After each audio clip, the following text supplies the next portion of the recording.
I was even a little hesitant to get my MBA because I had a nice role in my previous employer, and I had been promoted a couple times without an MBA. And I had a boss who was just very encouraging that to get an MBA was going to be really helpful over the long term for me in my career. And so, I was a little hesitant. I'd been kind of out of the education game for a while. I'd been out of school for maybe 10 plus years, but I knew he was right. I knew that getting an MBA would help me in the long term to get, continually promoted, to learn some of the things that I was kind of lacking, that I hadn't received my undergraduate degree.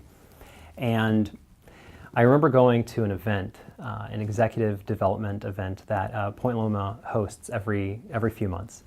And they invite prospective students to come to these events. And so it's all of the MBA students that are currently in the program, and then anyone who's interested. And they held it at an alumni's house, and they had a fantastic guest speaker.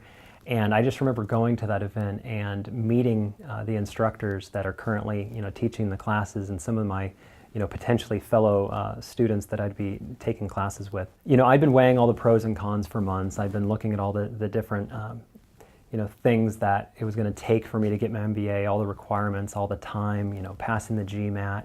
And but after I went to that event and I met the different instructors and the different students that I would be in classes with, I was sold. I knew that Point Loma Nazarene was the place for me.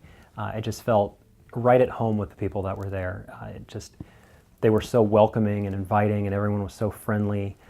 They were all so smart, and you just combine all those things, and I just knew that Point Loma Nazarene was the place for me. So it was a pretty easy decision after I went to that event, and I got to meet those people in the networking event.